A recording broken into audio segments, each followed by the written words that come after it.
Well, thank you, Alec, and thank you for inviting me to give the Utzon lecture. It's great to be back at the university where I studied. Whenever I walk past the Sydney Opera House, I'm always struck by two things. The first is a scene from Kenneth Clarke's wonderful series, Civilization. Clarke is standing in the centre of Paris, surrounded by the Louvre and Notre Dame Cathedral, and he says, "What is civilization? I don't know. I can't define it in abstract terms yet, but I think I can recognise it when I see it, and I'm looking at it now." When I look at the Opera House, I have the same feeling.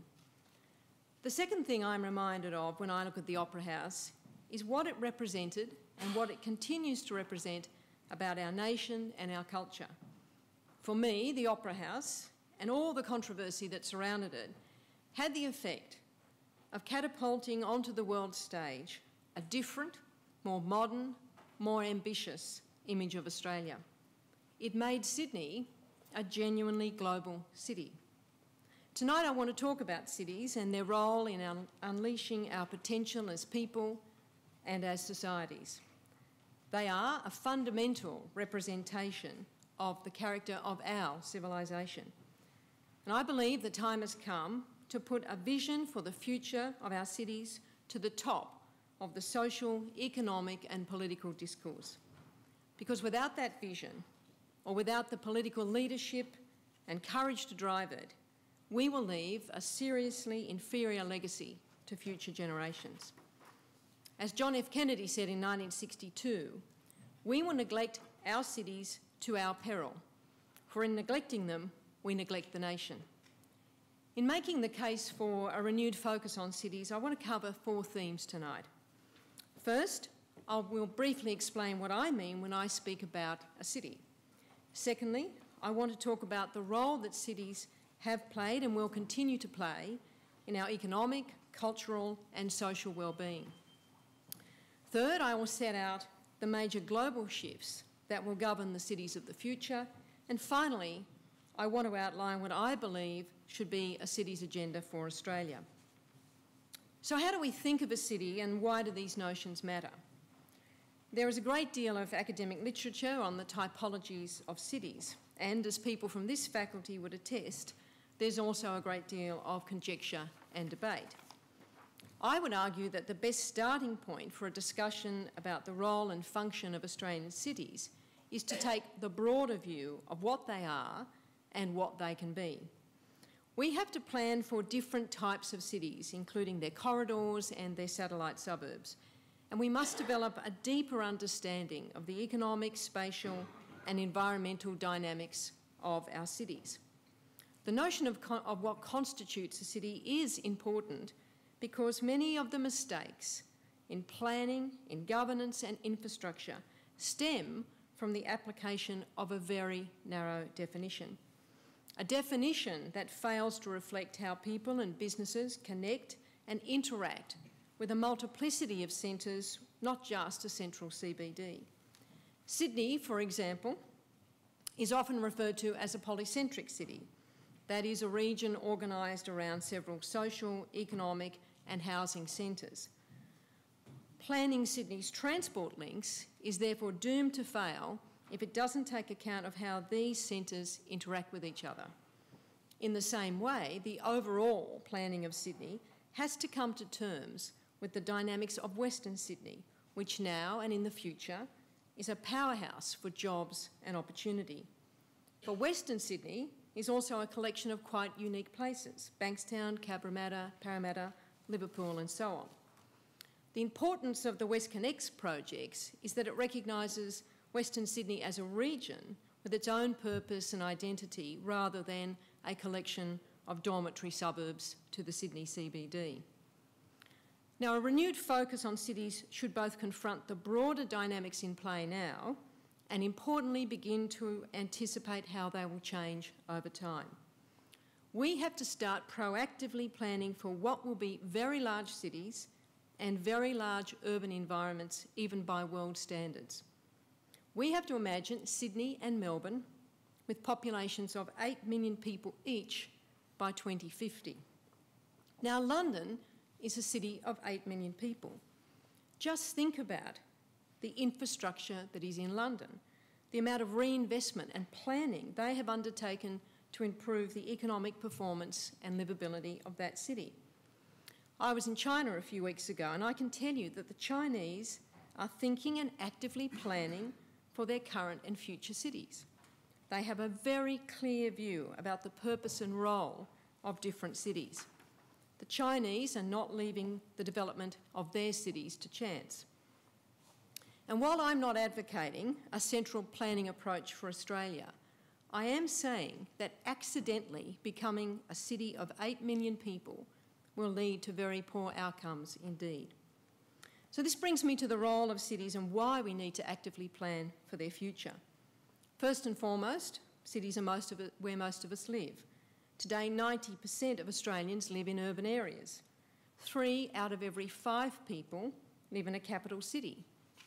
We are one of the most highly urbanised nations in the world, with more than a third of all Australians living in either Sydney or Melbourne.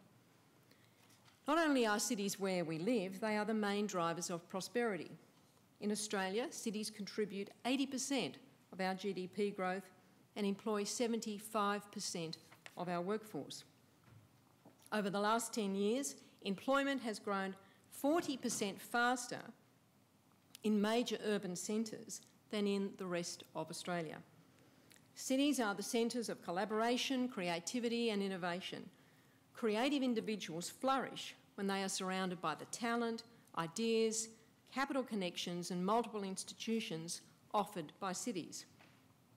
Above all, cities are important because of the role they play as an organising concept for our society.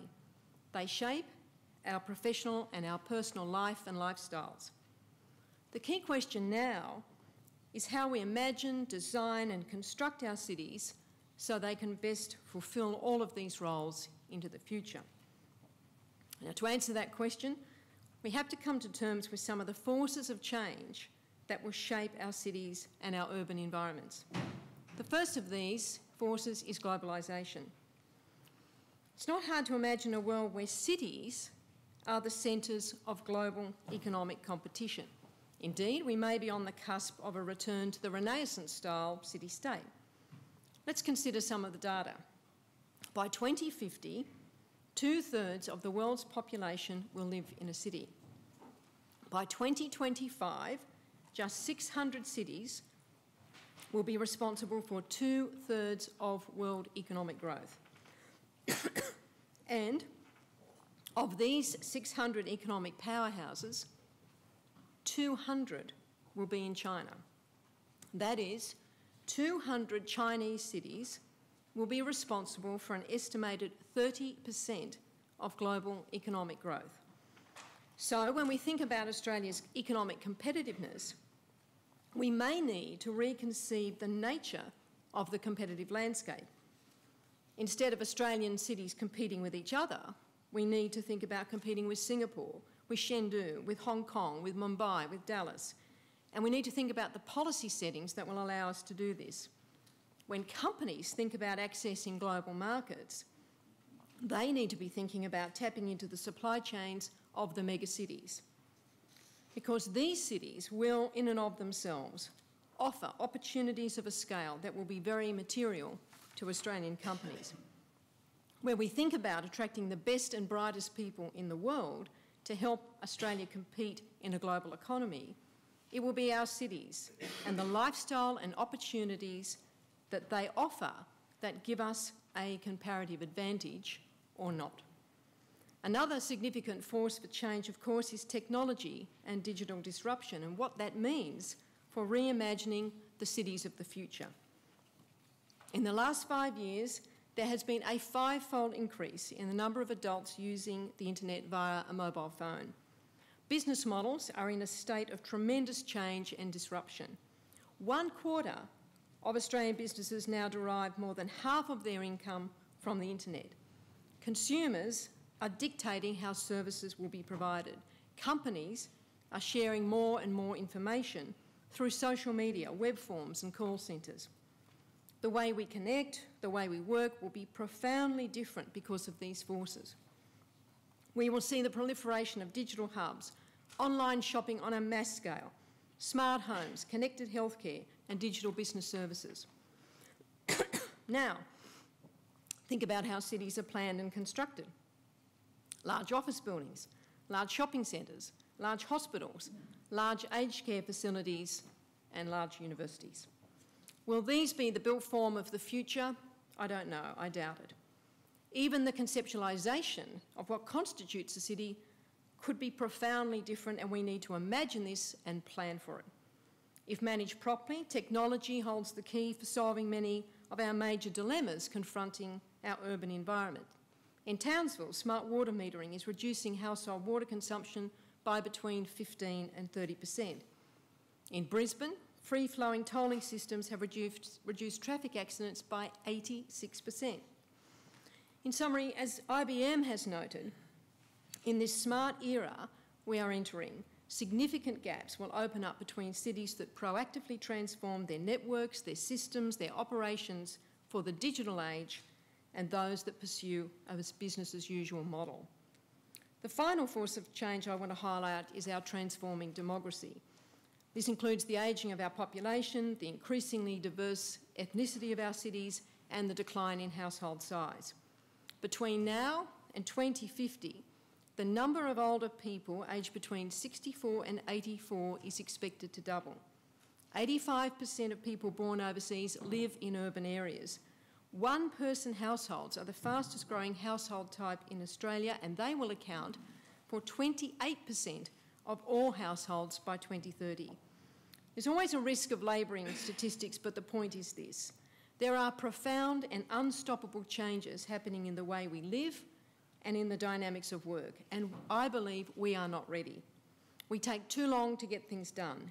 There is no real national debate and focus on the city's agenda, let alone putting that debate into a global or technologically relevant context.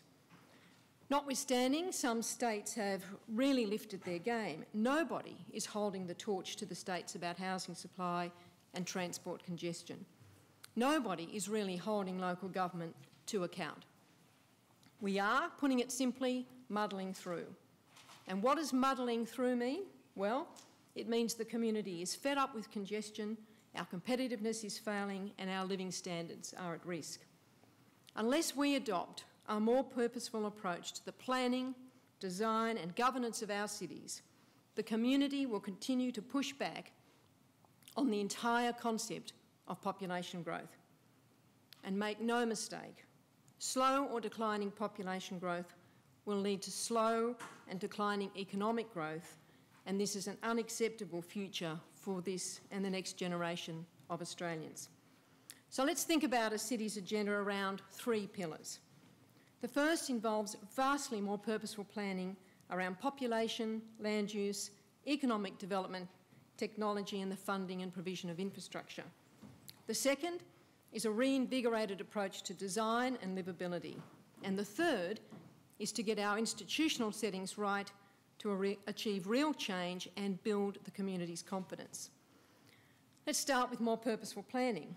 This has to begin with a view about the size and composition of Australia's population, how it will grow, where people will live, and what we need to invest to protect and enhance our quality of life. Australia needs a population strategy supported by the intergenerational report produced by Treasury every 5 years. A proper population strategy. Now, a proper population strategy would set clear goals for what we want to achieve through population growth, like responding to the ageing of the population, like ensuring we have a skilled workforce for the jobs of the future, and being clear about our immigration targets to fulfil those goals. It would identify the main policies to achieve sustainable growth, for example, metropolitan planning strategies, regional economic development plans, and sound environmental regulation. It would identify the infrastructure implications and investment priorities, and it would set up a system for monitoring and tracking our performance against shared national goals. Now, assuming we have a national population strategy, we need to build on that with more effective metropolitan land use, economic and transport planning. Now, there are some good examples of this across the country, but they either fail in their implementation or they fail in their lack of integration. It seems that whenever I hear about a new metropolitan plan, I know we will be promising more than we will deliver. But it remains a core part of any national city's agenda, and we need to make some important and urgent improvements. Metropolitan strategies must be outcomes focused. They need to be supported by planning instruments which are incentives-based, not vehicles for micromanagement by bureaucrats. They need to be visionary and integrated. They need to link transport, economic development, housing, water and the environment. They need to think about the spatial implications of the technological change that I've talked about. A starting point for good metropolitan plans may be to rethink the spatial dynamics of cities from suburbs and centres to corridors and hubs. These corridors will be the gateways to jobs, to housing, to efficient transport linkages and to innovation and collaboration. Whenever I go to the northwest corridor of Sydney, as I did this morning, I am astounded by the number of jobs being created, the amount of major businesses that are operating there, how it is now the home of some of our major technological companies such as Microsoft, CSC and Foxtel. And this provides a dynamic precinct for innovation and building the knowledge infrastructure in tandem with Macquarie University, Cochlear and the highly innovative Macquarie Private Hospital. Around 50% of New South Wales's gross state product is now concentrated within this global economic corridor, and an estimated 173,000 new jobs will be created by 2031. And this didn't happen by accident, people planned it. If I turn to infrastructure, we need to be far more purposeful in the planning and financing of our physical, economic and social infrastructure. With growing cities and greater urban density, the first thing we should do is to use our existing infrastructure more efficiently. We have to open our minds to the technological change, and our infrastructure spending will need to include investment in the technology to create smart cities. State governments ought to have 15-year rolling infrastructure plans that are linked to their fiscal strategies instead of stop-start approaches as we see across the Federation. We need to be more creative about how we fund and finance infrastructure. And we have to be honest with the community that infrastructure is not free. We either have to pay for it through taxes or user charges. And if we want to realise the potential of the vast amount of private capital available, we have to move to full cost recovery, road user charging, recycling public assets to free up funds for new priority projects, and be vastly more disciplined in the use of cost-benefit analysis. Let me make an additional point here. Utzon's Opera House is not a good example of rigorous cost-benefit analysis or planning discipline. I doubt whether it or the Harbour Bridge would have passed today's cost-benefit analysis process, which leaves us with a conundrum. How do we use these important disciplines to empower vision and creativity rather than to stifle it? The tools we use to prioritise projects must be able to accommodate a longer-term view of the world. The Business Council champions the application of rigorous cost-benefit analysis, but perhaps it's time we check that these tools are fit for purpose now and into the future. Let's not forget the M5 was subject to a cost-benefit analysis. Now, I doubt that people who are sitting in the daily 40-kilometre tailback would feel that that cost-benefit analysis has worked well for them. The NBN, on the other hand, is an example of what can go wrong when you don't do a cost-benefit analysis. We were on the road to committing staggering amounts of public funding without testing the technology assumptions or prioritising where the network would accelerate our national productivity and our national competitiveness. The second pillar of my city's agenda for Australia goes to design and livability. For all our codes, for all our rules, for all our micromanagement of development, it is very hard to give us more than a pass on this feature. Now, I know there are great examples, but it's the patchiness and the lack of predictability that concerns me. And I just do not understand why we can't get this right. When I visit the Chinese cities I referred to earlier, Hong Kong, Shanghai and Chengdu, I ask myself, what is it about the way the Chinese plan these cities, the confidence, the vision, the sense of legacy they bring to the task that motivates and empowers them to stop and think about the beauty of the built form? These are cities in a country under enormous population pressure, but they have not traded off aesthetics for pure functionality. Now, I know in saying this that all is not good. There are some pretty ordinary parts of these cities, and I don't want to be naive, but go to the centre of Shanghai and look up and think somebody is thinking about the beauty of the physical form. If I think about developed countries, what was it about the governing parties of New York that created Central Park and some of the most beautiful buildings in the world? What was it about the early governing parties of New South Wales that inspired them to set aside land for the Royal National Park, to preserve land for Centennial Park? Imagine trying to retrofit a botanic gardens in every capital city today. Good luck with that. Indeed, what prompted Premier J.J. Carl in 1956 to call for a design competition for the Opera House and then to fight for Utzon's design?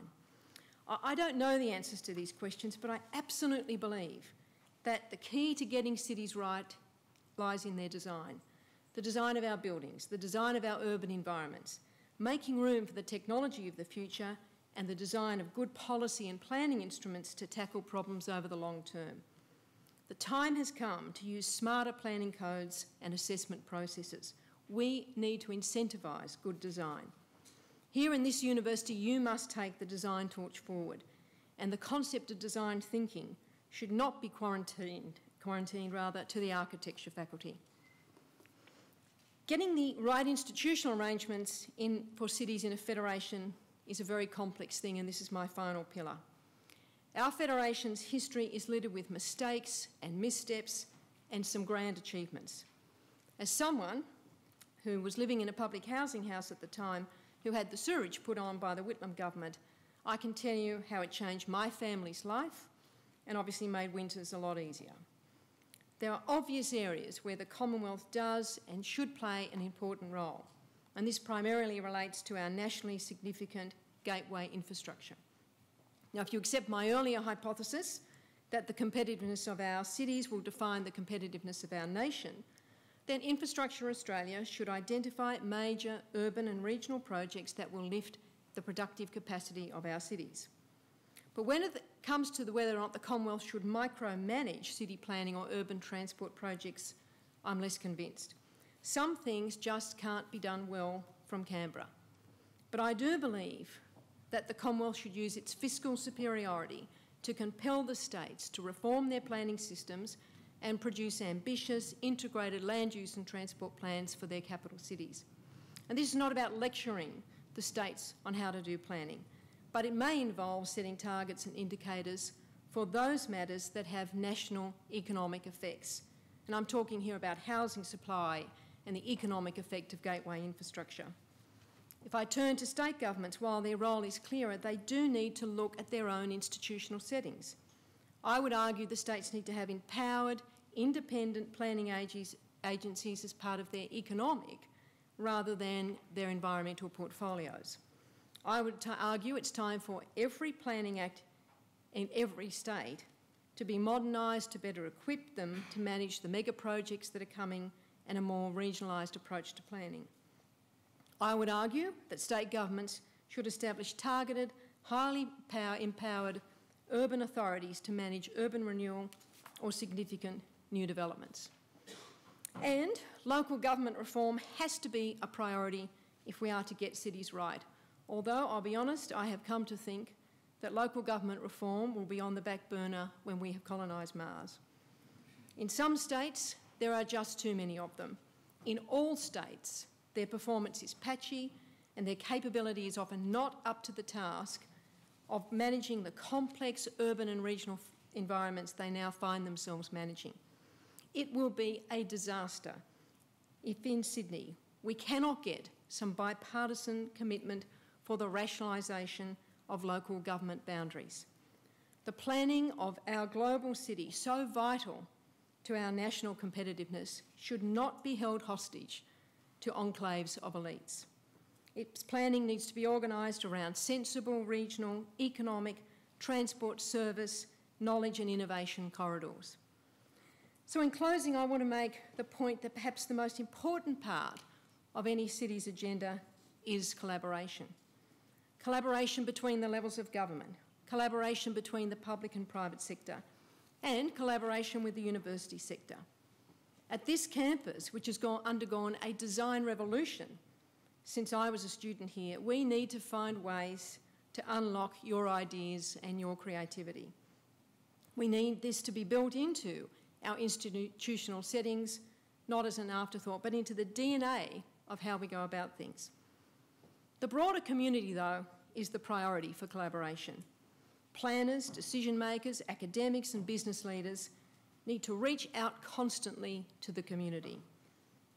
We have to create a positive vision of how well-managed population growth in wonderfully designed and thought-out cities will enhance people's lives. I fundamentally believe in the good sense of people, and I believe in their capacity to follow great leaders with great vision. We have to turn the community's cynicism and frustration into confidence and optimism. We need a city's agenda that sets in train a burst of creative energy that will make our cities the most beautiful, the most livable, the most innovative, and the most prosperous in the world. Thank you very much. I'm actually going to start with the idea of somebody else. And Mirvac had the privilege of working with Lord Richard Rogers on our 8 Chifley building here in Sydney. And in 2007, he said, "Cities are the heart of our culture, the engine of our economy, and the birthplace of our civilization." And he went on to say that cities don't happen, they're made. And I think that reflects very nicely what Jennifer was saying, that you can't leave cities to accident. And as Jennifer also said, we are one of the most urbanised countries in the world, and we do have some of the world's most livable cities. Melbourne often gets on the list, Sydney sometimes gets on the list. Both of them get on the mega cities Alpha or Alpha Plus list, and between them, those two CBDs account for 10% of our GDP. So clearly very important, but clearly something's not quite working, because I'm sure, as we all know, we've now dropped out of the top 20 most competitive nations in the world. So I thought I'd just make 3 quick comments from Mirvac's perspective about how we see cities. We are essentially an urban company. We are all about creating and managing and owning urban places for people in various different sectors. So I'll just make 3 quick comments. One, we would agree with Jennifer that the demographic and immigration forces and consumer preferences are driving density into our cities, and we do believe that's an unstoppable trend. What the consequence of that is that we need to plan for that because we need proper planning, infrastructure, creation of places where people can thrive. They aren't going to just happen, as Lord Richard Rogers says. And so that means that a whole range of people have a role to play. Governments at all levels, private companies, and indeed communities have a role to play in thinking about how we're going to cope with increased density in our cities. And it's clear that rules do make a difference, and economic actors respond when rules and incentives get put in place, and some of them have good consequences and some of them don't. So the one that I love comparing is, you might remember in the early 90s, Melbourne as a CBD at night was completely dead. Nobody went to Melbourne in a CBD at night. And you might remember in the early 1990s, the Kennett government put in place a sort of a mini license that you could get to serve alcohol. So it didn't have gambling, and it would cost $2,000. So all of a sudden, all these micro bars started popping up, and went from Myers Bar in 1994. Now there's over 100 small bars in Melbourne, and it's reinvigorated the nightlife of Melbourne. It's now a place people go to and use that infrastructure of the city in a different way than they were before. But Sydney, they also put in place some incentives, but the incentives that got put in place in Sydney were that you could get free FSR if you put in place a convenience store. So we've gone from 10 in 2001 to over 100 now, and I'm sure you will agree that they're not an improvement on the infrastructure of Sydney. Now, the other 2 points quickly that I'd make and that we see as trends in the city environment is a greater increased focus on sustainability, and not just from a tick-the-box perspective, but really profoundly thinking about how do we distribute water and energy in cities? How do we take the fact that we own very large industrial sheds with big roofs that can generate electricity through solar, but they don't have very big load needs, and transfer that to office buildings, which are obviously the opposite, small roof space, big energy load. How can we get involved in the distribution of energy and water? In fact, some of you might know we launched recently our new sustainability strategy, which has various missions, probably the most far-reaching of which is that we aspire to be net positive in water, waste and energy by 2030. And we have no clue how we're going to do that. So if anybody here's got any ideas, we're all ears how we might do that. But that is a powerful trend in how we're shaping our cities, not just in the creation of new assets, but in the retrofitting and the recreation of old assets, which obviously form the bulk of the built form infrastructure. And the last trend that I'll just note on very quickly is we are seeing a shift from iconic design for iconic design's sake to design for the consumer of whatever that space is. So making spaces that are great for office businesses to run, making spaces that are great for people to live in, so that buildings look as though they've been designed for the person that they're designed to be used by and not by the architect for the iconic design's sake. So those are just a few of the trends that we see as we operate our business in essentially an urban environment. Thanks very much, Susan. Brendan, a few words from you. Yeah, thank you very much for inviting me, and I really enjoyed your speech, Jennifer. From our perspective, in terms of some of the major trends, the first is around disruptive technology, and I'll quote a McKinsey study which listed the top 10. I'll just sort of cover the top 5 disruptive technologies. Mobile internet, which we all are starting to use and master every day. They're forecasting that to be 10.8 trillion by 2025, just in terms of trying to dimension mobile internet. That's the first one. Second one, automation of knowledge workers, which we know a little bit as big data and analytics, and what you're able to do with that data and how you're able to drive disruptive business models. The third is the Internet of Things, which is all of the things that get connected, and then they form more useful spines, applications that drive. And we were talking earlier about that you look at microprocessors, there's more microprocessors than grains of rice. And I was actually corrected by one of the faculty to say there's actually now twice as many microprocessors as grains of rice in the world, just to give you a sense of how that Internet of Things is moving. Cloud was the fourth, cloud technologies, which is really just about how you functionally consume things through networks. That's how I like to describe it. And then the fifth is advanced robotics. Now, what I love about that, when you look at this university, you're sort of mastering and focusing on all of those, and we're probably really trying to focus on those top 4. So disruptive technologies. The second is the Asian century. So the economy across Asia is going to double by 2020. So if we just sort of go through it, go with that doubling, that's my business plan for Telstra, that's what I keep telling the CEO, then we'll do very well as a country, we'll do very well as a business. But it is about cities. 20 of the largest cities, the 20 largest cities in the world are in emerging markets. And 13 of those in Asia and half of those are in China. And Jennifer gave you the extrapolation of that, of what's coming. So this Asian century, particularly around cities, is a massive opportunity for us as a country.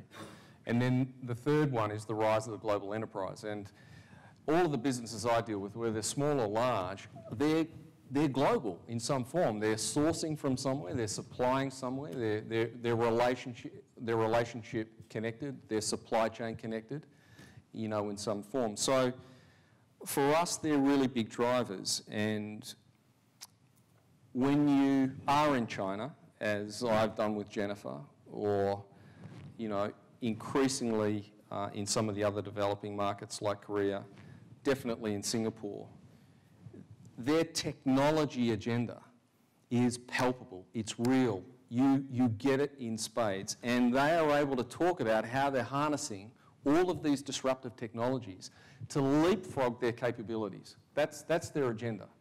Now, when you talk about the technology agenda, which Jennifer mentioned we need to have, but if you look for that in our cities, just go onto the internet and have a look at the city websites. Go and have a look at the New South Wales state government website or any of the state government websites.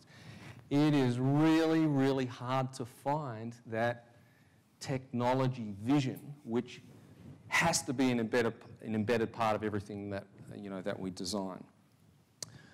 Our vision is we'll be the term I like to use is we're always on. The connection is getting more and more ubiquitous. And it's going to become more sensory in terms of where you are and autonomous in terms of how it alters how it works with your devices and you. Because you want to be always on no matter where you are to do whatever you want to do on any device, anywhere, anytime. I mean, we kind of just expect that. I mean, with the mobile networks we have, and that's not an advertisement, with the mobile networks we have in Australia, you can kind of do that. I've just come from the UK. It's very hard to do that because you keep losing. But that ubiquity of connection drives a real power. That then has to be leveraged back into how the cities and the states are able to put all of these technology pillars together to then create new forms of capability. And I'll just finish on one example. I had a lunch earlier this week with a police commissioner. I won't say who it was or which state. And he was talking about the fact that go out 15 or 20 years, he really believes that 80% of crime will be cybercrime. Okay? So that's a big transformation for the police force. And we're going to have to be designing and building and leveraging from all of this technology infrastructure, particularly in the cities, given that's where most of the crime happens, to create what's next to keep us feeling safe. So I might pause there because I've probably used up more of my time, but I couldn't agree more with the sentiments and the recommendations from from what Jennifer said. Cities are crucial to our future as a country. Well, on that rather frightening note, I was just feeling my mobile phone, making sure I was hacking into it as you were talking. Thanks for that. Now you've got three leading members of the business community of Australia in front of you, so there will be time for questions. But all of you have raised this critical issue that we now live in the urban century, and we live in a society, a country where we nearly all live in urban areas, and if we don't, we probably want to. And yet we have a national mindset, particularly a political national mindset, which kind of denies that we are urban creatures and we have cities and they're out there and they need to be looked at. How do we get that urban mindset onto the political agenda, and how do we get it into our communities, ourselves, really, to understand that we are urban creatures in Australia and we need to look to our cities to see how we can make them work better?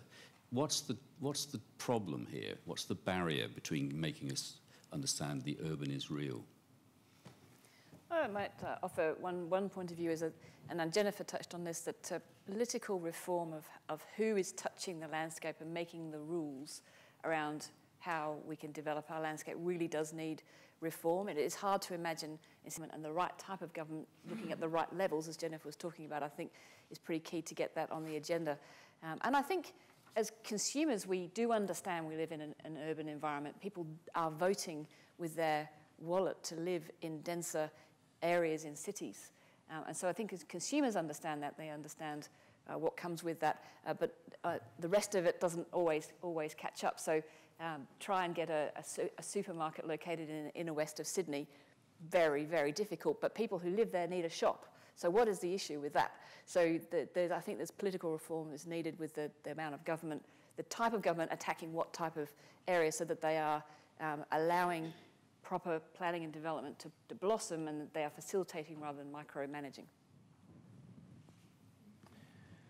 I think it starts with, we've got to have, a vision. I hate to use the V word, but there's got to be a level of aspiration that we can all rally around. So we just recast our vision as a company. It's not something we sort of use as a promotion, but our vision is we want to create a brilliant, connected future for everyone.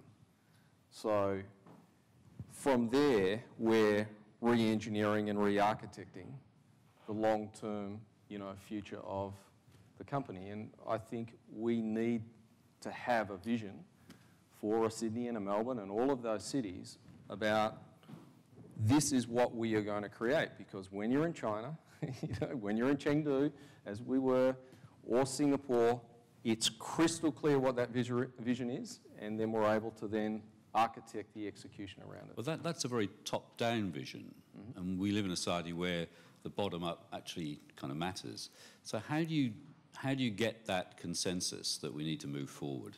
Jennifer? Well, some of it's a leadership issue. I think you won't get necessarily consensus on all these things, and I think you can't necessarily drive consensus politics. I do agree with Brendan. I think you do need to have some vision in our political leaders. So the fact that we don't talk about cities at the moment makes me quite depressed, because we do need that vision.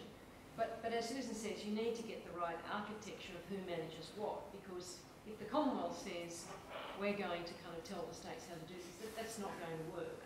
But I think the kind of compelling kind of task is to sort of, I think, expect more from our political leaders on the vision issue and on the recognition that there are big risks and big consequences for failure on this front. And I guess that's the point of kind of hammering out those messages about why they matter and what are the kind of economic and flow-through effects. But you won't get everybody agreeing to this. I mean, that's what the political class has to do in some respects. It has to lead, and we've had great leaders in our past, and they've put those big visions out and people have followed. What's the role of the business community to drive that message? Well, I think it has to lead, and Susan can speak to this herself, but it also has to innovate, and it has to not be dragged screaming with the planning system.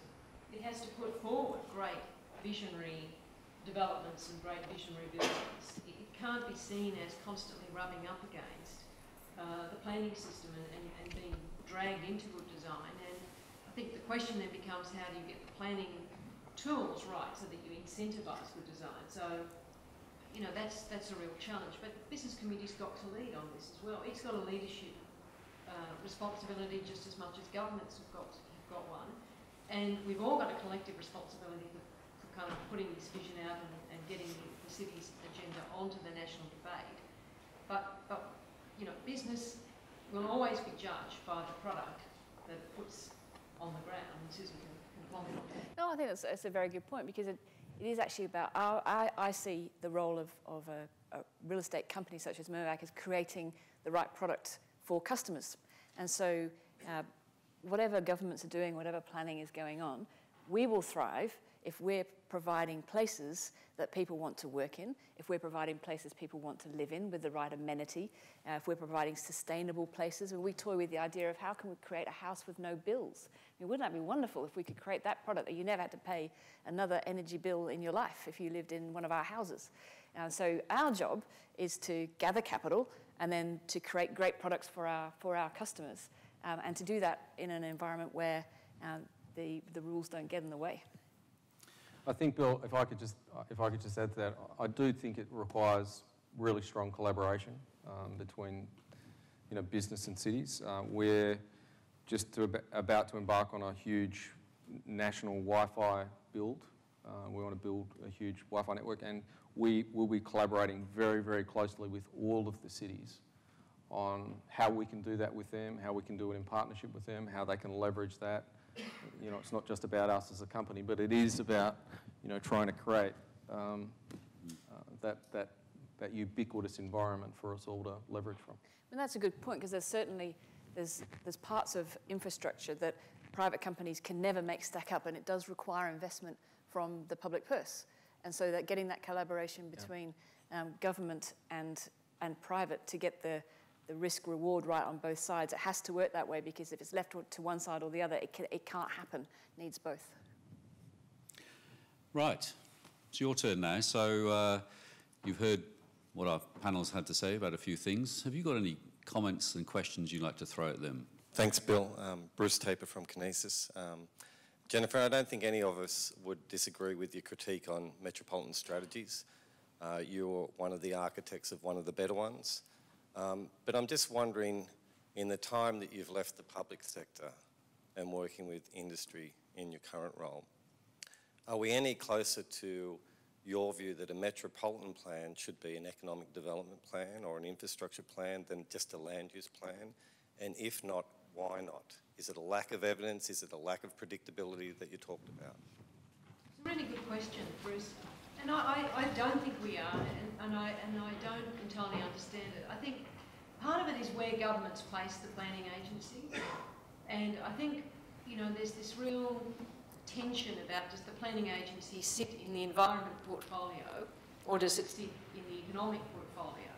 My view is that until you get treasuries interested in this, then you won't get the sort of whole of government decision making that we really need about, you know, corridor conservation, about investment. As Susan says, you know, a lot of these things need co-investment by government, co-investment by the private sector. But governments have a huge role to play, particularly on the corridor side. And I think whilst ever you've got planning agencies that are stuck in those environment departments, they are just torn. You know, and the Environment Department's got a legitimate role about setting a standard for environmental protection and holding everyone to comply with it. But a planning agency ought to be a development agency, a kind of sustainable growth agency, not at the expense of the environmental stuff, but they have to bring it together. And I'll also say this, Phil and I've talked about this many times, I really do feel that we need to put more economics into the town planning qualifications, because I feel unless you make this an economic debate, it's like so many things in public discourse, when they become economic issues, then you get the political attention.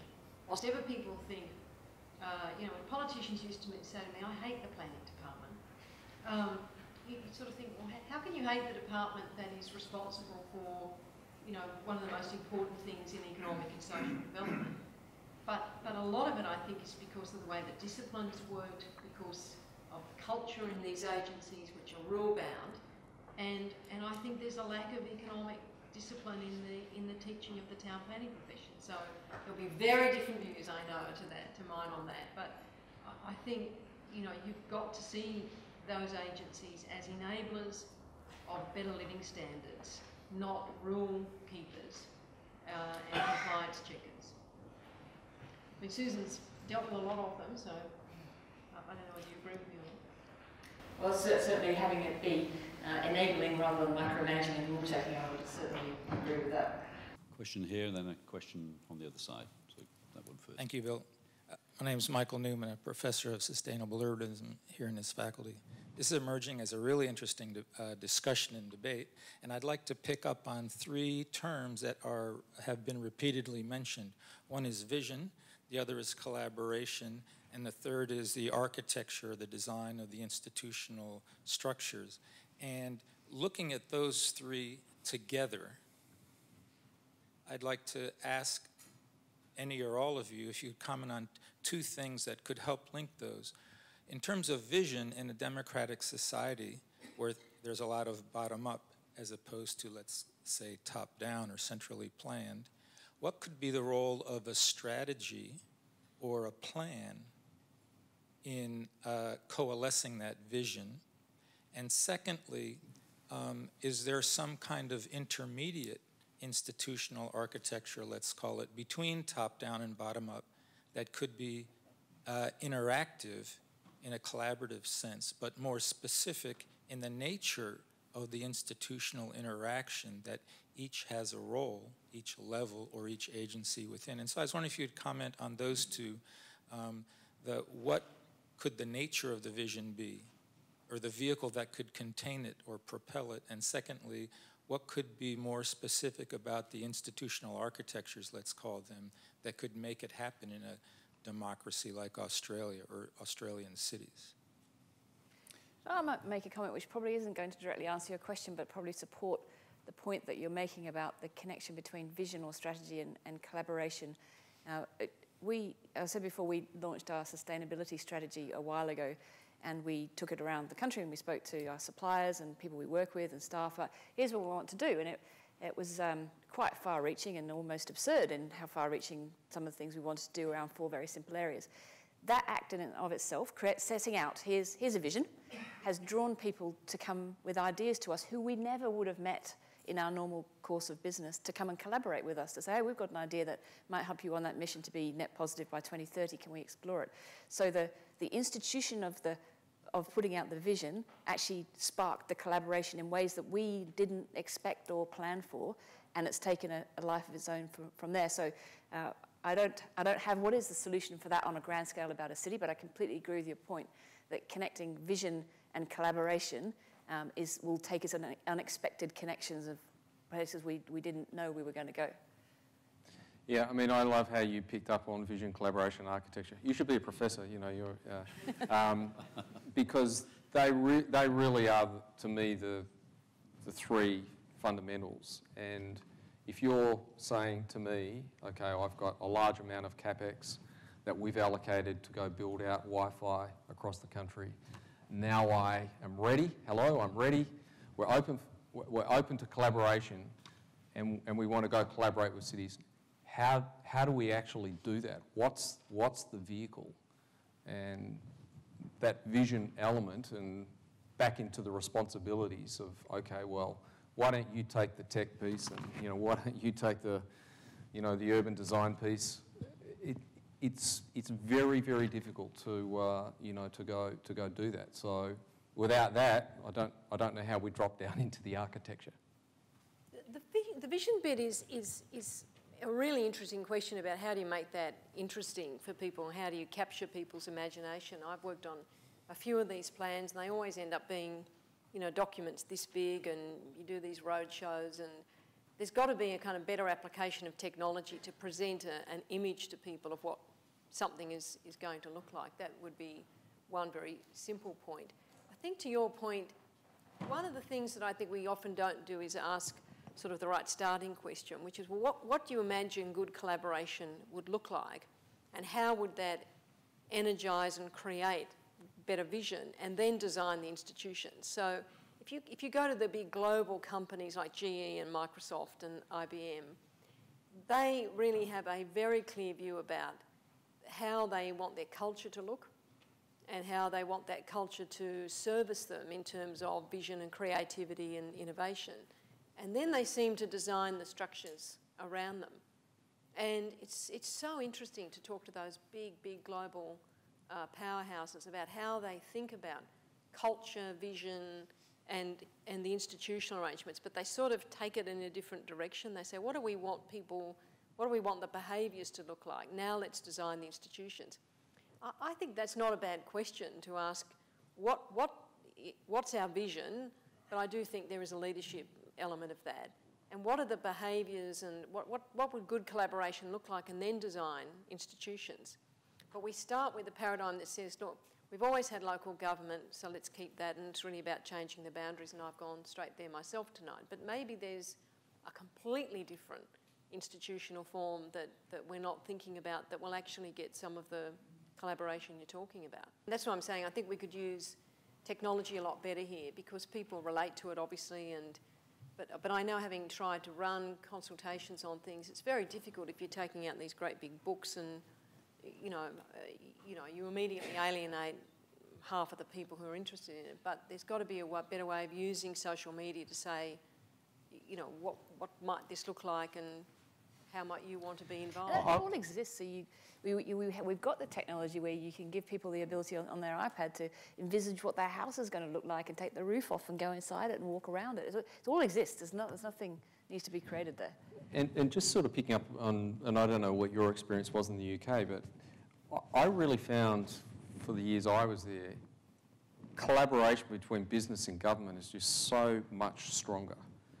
And, there are, if I just take BT, in the same industry, Ian Livingstone is now a Lord, well, they made him a Lord, or that's the fancy way they do it in the UK, but he's really there to go and drive economic development for the country. It's easier to open the doors and get in and have, a group of, business leaders go and have a meeting at number 10 to talk about a particular issue, and then quickly you find yourself actually working as part of the solutioning team.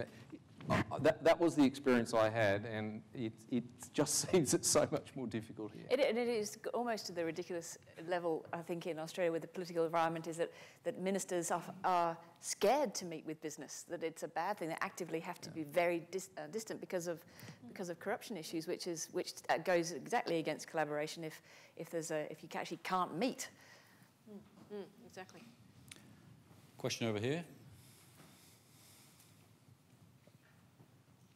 Philip Cox. I'd just like to make a comment to the two examples that you're giving, Singapore and China globally, that the success of Singapore has been surely the National Development Authority, who is responsible to the Minister for National Development, and that's a very important thing, that it is a ministry who administers the infrastructure, the development of their roads, transport, water, electricity, IT infrastructure and all the rest of it. And it's turned, since 1949, Singapore into one of the great cities of the world, an economic hub.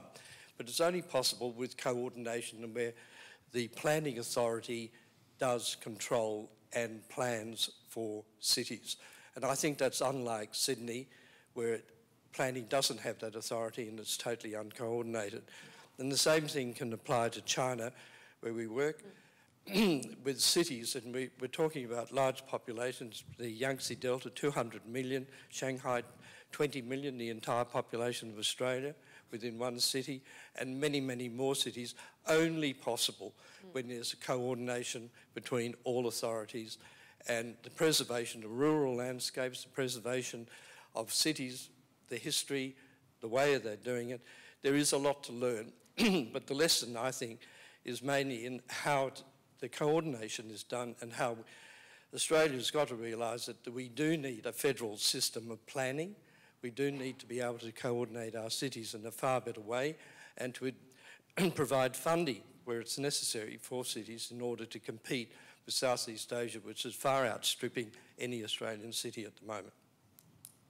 Couldn't agree more. I think that the tragedy of not seeing that we've got this national coordination and facilitation role, and we do need these highly empowered authorities because,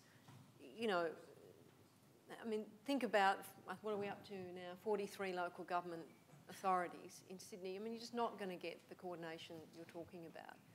And these have got to be powerful and well-resourced organisations as well, given the examples you've got. They can't be feeble in a bureaucratic sense. Those two organisations you're talking about and the ones that we met with in Chengdu, these are powerful bodies and they're very well resourced, and we need to, I think, really check the resourcing of our planning agencies, which I'm sure you would agree have just been denuded for the last decade. Good evening, James Rosenwax from AECOM. Look, my question's probably a little more practical and a little more local. I've listened and understood tonight about the discussion we've had around vision and governance and the need for changing governance to influence our cities. At a more practical level, and particularly given the program of works we've got before us in Sydney, right now there's some really large city-shaping programs of works on the cards at the moment, which is really exciting. I'm just having trouble making the leap around technology and how that's actually going to influence the shape of our cities. What has happened in the last 24 months with the disruptive technology, I don't think anyone would have predicted. Uber taking over and hijacking transportation industry globally in the space of that time is amazing. So if we're planning and thinking about the physical shape of our cities, what sort of things should we be thinking about to take account of technology and how will that influence the way we live and operate in precincts and cities? Well, look, obviously we need the connection, and Jennifer's referenced the NBN, and that's all I'm going to say about the NBN. But that obviously that connectedness is incredibly important, and if you look at any of the big cities, that plays a very big part. Then what sits above that is essentially the ecosystem layer that is able to then, I'm talking from a city perspective, that is then able to pull all of those different elements, whether it's transport, health or education together. And it comes back to this point on architecture. So you want to be able to build the capabilities for all of those different areas, whether it's planning, health, you know, fire and safety, whatever it is, on that standard ecosystem, and then from there to be able to really harness that data and do all of the things that Uber does to the taxi industry. We want our cities to be able to do exactly the same thing, whether it's analysis of people movements, and that aids, you know, into the long-term planning of, you know, transportation or whatever. So just trying to really keep it simple. I think that's where we really need to be going, and how it's architected is incredibly important, and that's what Singapore has done extraordinarily well. You know, the Chinese cities are doing, you know, incredibly well. I think it's about removing rigidities too, and trying to imagine how might people behave differently in a highly technological environment. So, you know, if you think about the London Underground, which have now got lockers that you can, you know, do your online shopping and then you get off at the station, pick up your lockers. Now, you're shopping from your locker. Could you imagine that being retrofitted in our urban environment? Maybe, maybe not. But I think some of it's about imagination, and some of it's about not locking in rigidities that can't be easily changed. And I think, again, you know, unleashing a bit of creativity in the local government authorities and in the public sector would probably be a good starting point. Yeah, Uber's reconceptualised using data how to deliver functionality and service. So that's what we want to happen in cities. We want to reconceptualise and leverage technology to deliver functionality and service in lower cost ways, more efficient ways, more convenient ways, always on ways. Yeah. Is it linked to that? I think the point about collaborative consumption and the effect of technology on that. You know, so if we take it down to our micro level, as a company, we're thinking about things like, do we need to change how we think about how many car parks we need to put in an apartment building? Because actually what you need more places for shared cars because you've got collaborative consumption of cars. Or do we need, in order to address the affordability problem in Sydney and the size of apartment, could we create a product that people were collaboratively sharing shared space, such as a fancy dining room, a fancy lounge room, and the actual product they own is a lot smaller because they collaborate with other people and they share it. So it actually changes the way, that point you made, changes the way we're thinking about what we're delivering using technology.